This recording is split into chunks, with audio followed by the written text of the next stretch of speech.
Welcome back. We are going to keep it rolling with our review of John Carpenter's filmography. And this one, for me, goes back to the nucleus of my childhood. And today is the review of one of the most perfect films probably ever made, not just for its genre, just because it's a perfectly executed film all around. And that is 1978's Halloween. This is I guess, the monster birthed by John Carpenter that when they made it, even after the sequel, they didn't realize what they had and had no idea it would become the franchise that it's become, for better or for worse. And yeah, Mr. Noah and I sat down and we watched that a few days ago.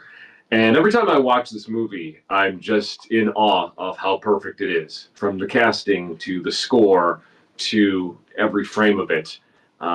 What'd you think, man? It was mind blowing. I mean, I had seen it 3 or 4 times before we watched it, but it felt like the first time this time. Yeah. I couldn't tell you why. I guess it's just my maturation of film study. But, Right. 1978, again, 90 minutes, perfect 90 minutes.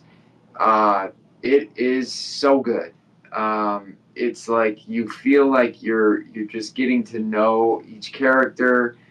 The character development of Myers was something that I'd overlooked. Yeah, there's things you pointed out that I'm like, he does so much like leering and watching. I kind of forgot about that. It's so eerie. I mean, you just get the guy's an absolute psycho, but in a weird way, you kind of like him.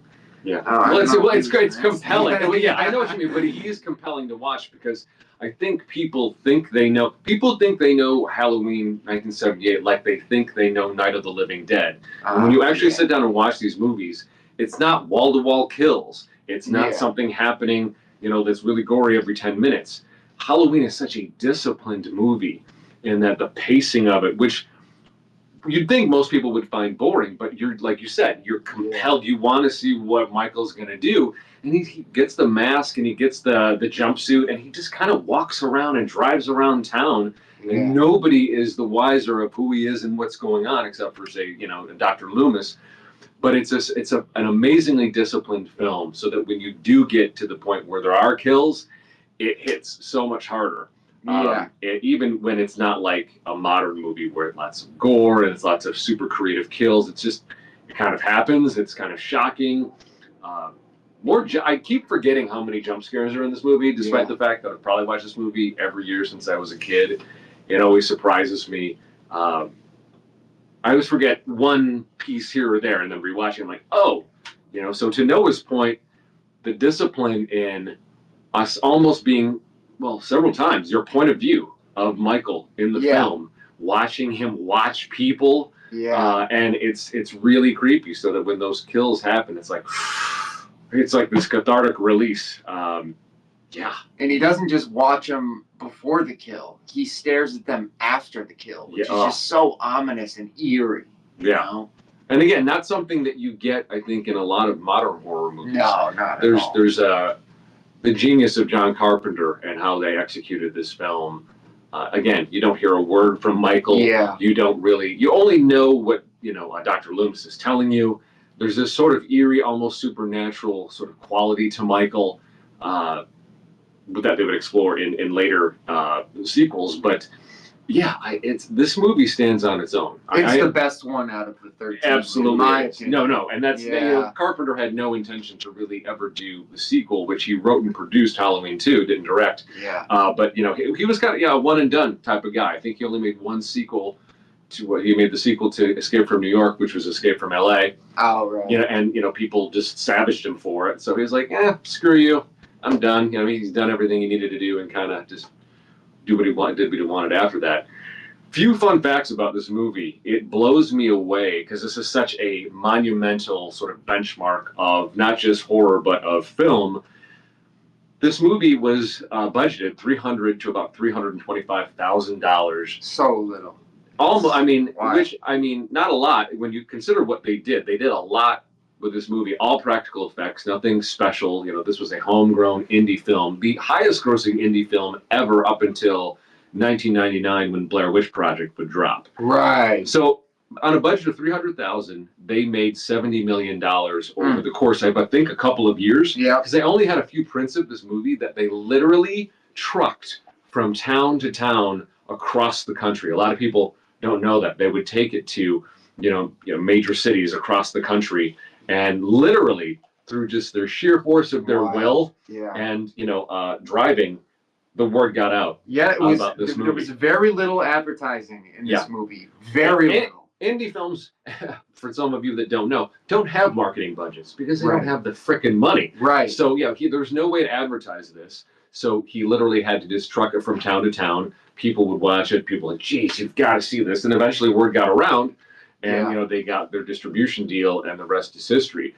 But it did take several years to get that 70 million. Yeah. And then it became kind of this beast where it did so well that they wanted a sequel, which again, Carpenter wrote and produced. He says he kind of regrets doing it. I could maybe understand from like an auteur, artist, director's point of view, maybe he feels that way. But as a fan, I don't think Halloween 2 is that bad. It's got a little bit more blood in it. It's stylistically the same as the first movie. It's just more of what I loved in the first one. And I grew up as a kid watching both Halloween and Halloween 2 on local TV in Chicago. So watching those, heavily edited versions, it was still creepy. It was still fun. Yeah. And the second one does kind of cap it off. But of course, they had to figure out ways to bring Michael back. Anyways, I digress here. Yeah, 70 million on a budget of 300,000. I always thought it was interesting as an Illinois boy that this movie was set in Haddonfield, Illinois, which there is no Haddonfield, Illinois. It's actually Deborah Hill's hometown of Haddonfield, New Jersey, but they felt it would be more, impactful if they set it in the Midwest. So us Illinois kids were just like, wow, this could be right outside Chicago. This could be anywhere, which again had, I think the gravity of it not happening in a major city certainly helps the story. Other facts about this movie. This was Jamie Lee Curtis's basically her film debut. Right. Yeah. She was 18. She was 18 at the time, which the depth and breadth of emotion of her performance for an 18-year-old is really, really impressive. Yeah. And I think people just sort of write this movie off again as just, it's just a horror movie. She was just a scream queen. But it's way more than that. This movie has so much more depth than any of the other slashers that would come either before. There weren't slashers per se before this, at least in the States, but obviously it would blow up. We get Friday the 13th, we get, April Fool's Day, we get Valentine's Day, we get all these different movies. But what's interesting too is despite the extreme success of this movie, Jamie Lee Curtis didn't book a whole lot of work after this film. Which I think weird. I think she maybe did a couple films and then one episode of Love Boat with her mother, who's Janet Leigh. By the way, Janet Leigh from Psycho is Jamie Lee Curtis's mother. Her father is Tony Curtis. Yeah. So while she is absolutely sort of Hollywood royalty, just doesn't mean you're a Nepo baby. Like she could not get work literally until she did Halloween 2, and then things started taking off for her. When John Carpenter and Deborah Hill, who was, I believe at the point of the first movie, John Carpenter's wife, but also his producer, when they reached out to Jamie Lee Curtis for the second one, they were blown away that she hadn't been doing other things. And so just because you are the child of known actors does not necessarily mean that, you still have to fit, you still have to, be good for the part. So I found that really interesting when I learned it. And Jamie Lee Curtis, she says everything, her entire career she owes to John Carpenter. Had she not gotten Halloween, she would have been unknown. There just was nothing going on for her before that. And again, not much after it until after the second movie. Yeah, one of the just keystone points is the score. Oh my God. We cannot graze over that.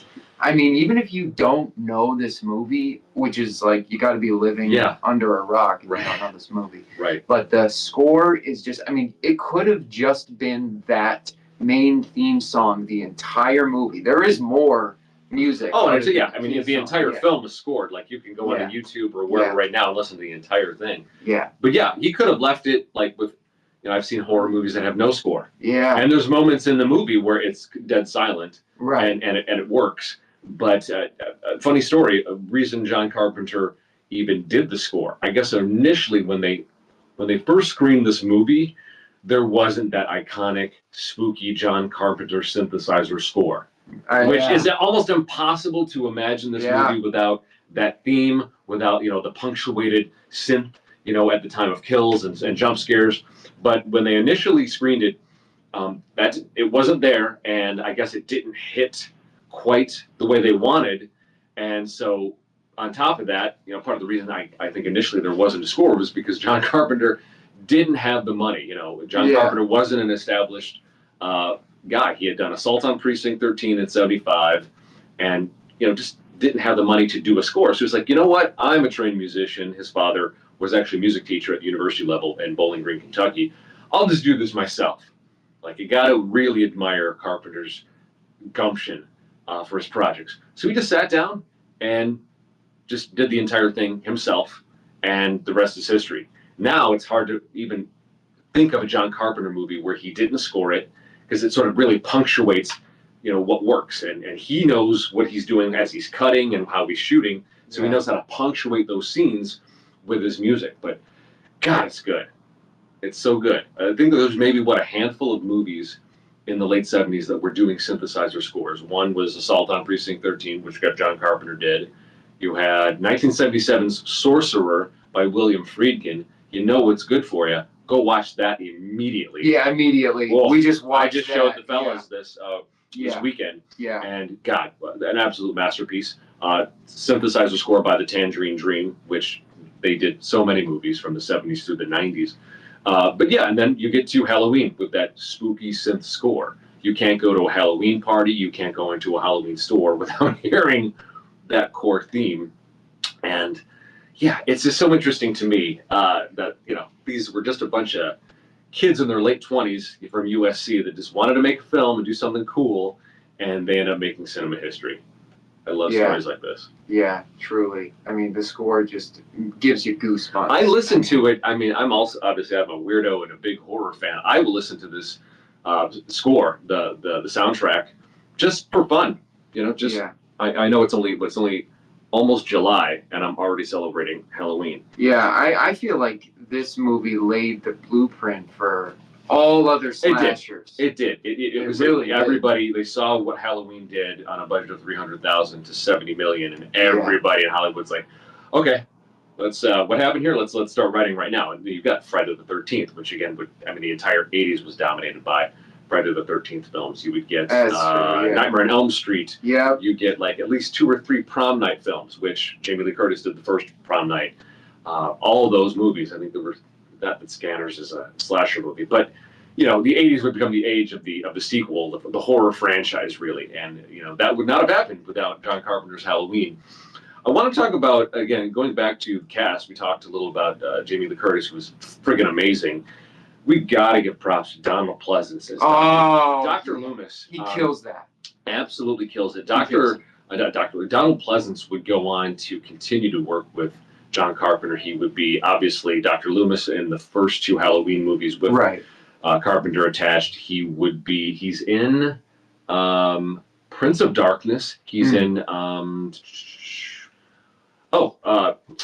Escape from New York. He's in. So these two would work together a lot.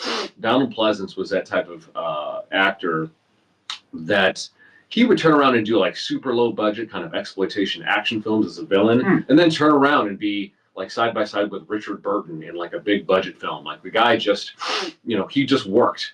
And initially, Dr. Loomis was not. The plan was not for Donald Pleasance to play Dr. Loomis. Is that right? No. Oh, wow. And the actor that passed it over said it was the biggest mistake of his career. Yeah. And that man was Christopher Lee. He was Count Dooku in one of the Star Wars films. Wow. He played Dracula multiple times for the Hammer horror films out of the UK. That's who we initially wanted because he has that horror lineage, that horror pedigree. And John Carpenter was like, oh, this guy would be perfect. And he passed it over. And I think there was maybe one other person. I don't know if it was the other guy who did a lot of Hammer horror films, whose name is escaping me right now. But yeah, third choice was Donald Pleasance. And yeah, it absolutely worked. Donald Pleasance would do not just the first 2 with John Carpenter attached, but would do Halloween 4, 5, and 6. later on in the franchise. And luckily, he didn't do more than that because it kind of gets not so great after that. But what else? Well, I mean, we gotta say there isn't that much blood.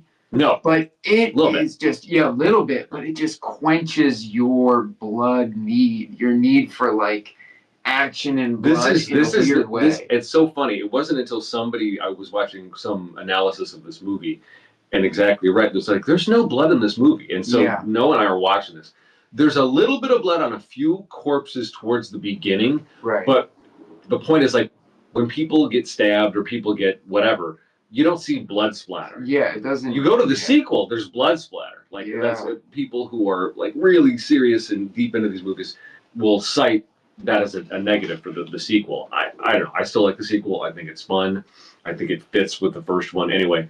But no, there isn't. It's not a gore movie. It's not a splatter movie. John Carpenter learned, I think, after Assault on Precinct 13, because that's a movie that has some blood in it, that the MPAA was probably not going to be any easier to work with if he did that.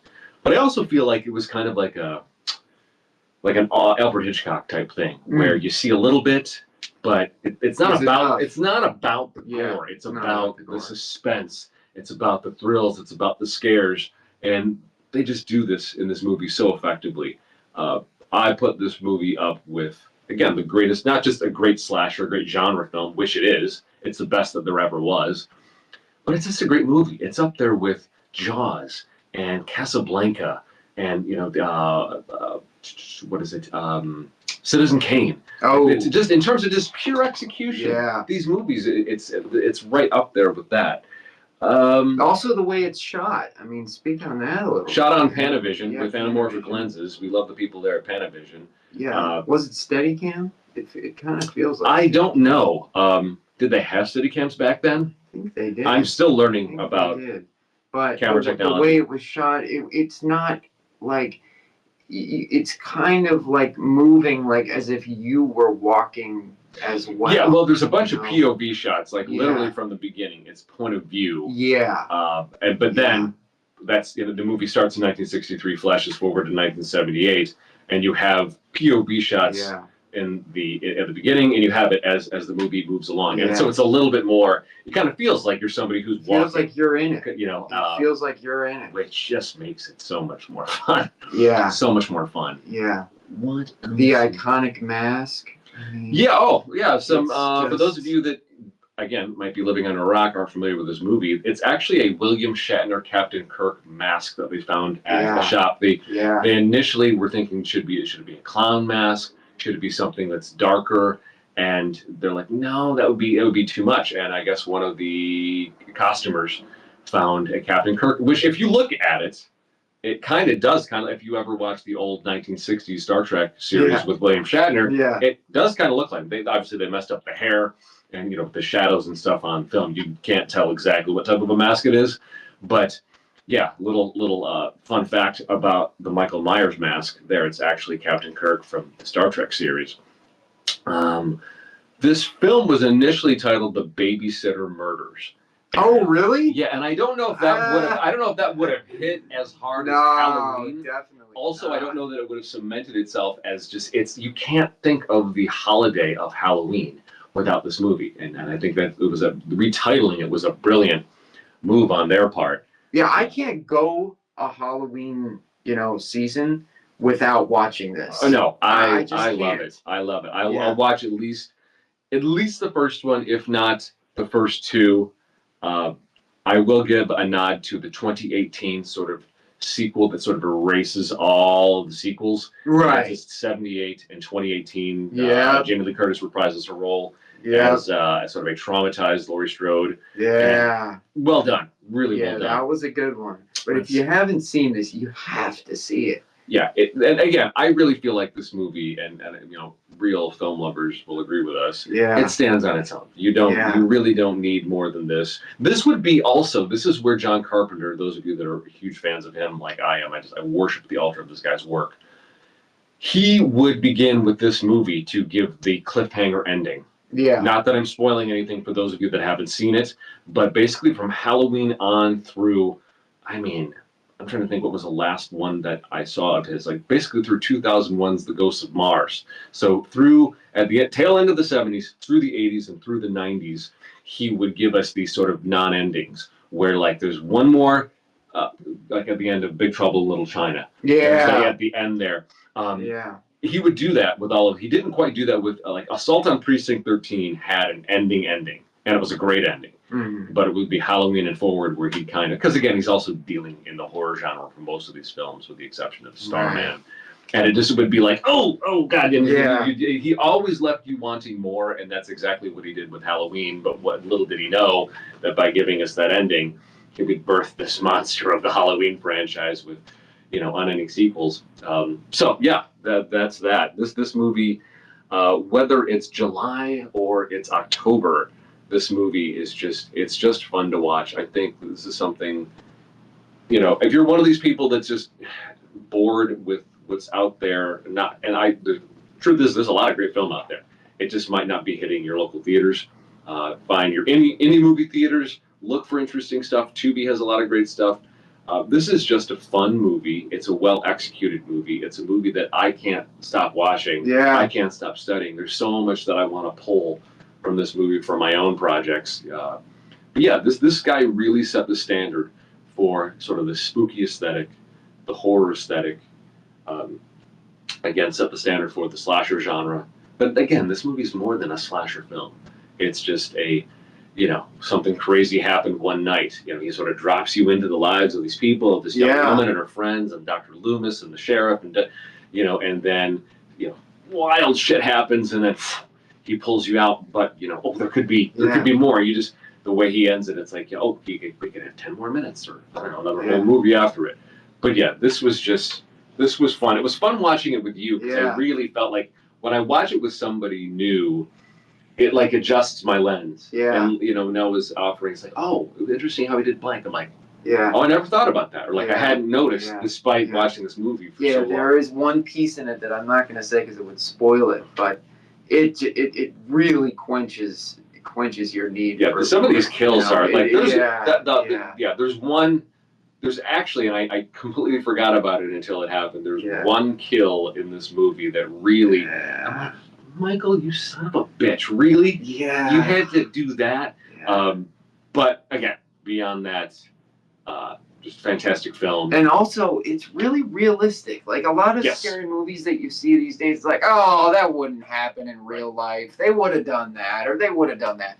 But it doesn't happen in this movie. No, it's very realistic. The kills are very realistic. It's not, you're so used to, I think, watching Hollywood films where somebody just walks up to a guy and just to the neck, and it takes enormous force and power to do that to somebody, and you can't just do that. So again, to Noah's point, the kills are super realistic. Yeah. Michael he doesn't, in the later sequels, he kind of becomes this wraith, this sort of supernatural being. Right. Which annoyed a lot of people that are fans of the original film. That's not what you're getting here. This guy's a flesh and blood human being. He's a complete psychopath. He doesn't have superpowers. He's not a ghost. He's not a vampire. He's not a zombie. There's nothing supernatural going on here, which makes it so much scarier. Yeah. It's, this guy is a real person who, that's the thing too, is before the sequel, what makes the original Halloween so much scarier is we don't know why he's doing this. Right. We have Dr. Loomis kind of giving us little bits and pieces when he's talking to the sheriff, when he's talking to authorities. It's like, no, he's pure evil. And it's it's hard, I think, for most people to comprehend the idea that, surely everybody has good quality. Now, Michael Myers. Michael Myers. The dead eyes, it's like there's nothing there. He is pure evil. Yeah. He has to be stopped. Yeah. And if only the people of Haddonfield would have just listened, or the people of the state of Illinois at Smith's Grove would have just listened to Dr. Loomis to begin with. But then we wouldn't have had this amazing story in film. Yeah. So folks, start celebrating Halloween early, and take a swing at this film. It's almost always streaming free somewhere. I have it on Blu-ray. I've got it on my Apple TV, but I always see it on Tubi. I think I've seen it on Plex. I've seen it on Prime and different places.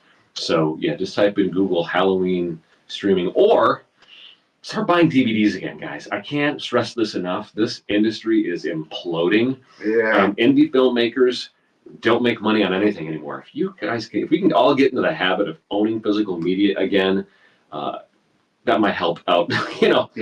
We might avert the total, destruction of film. But anyways, I won't get on my high horse about that.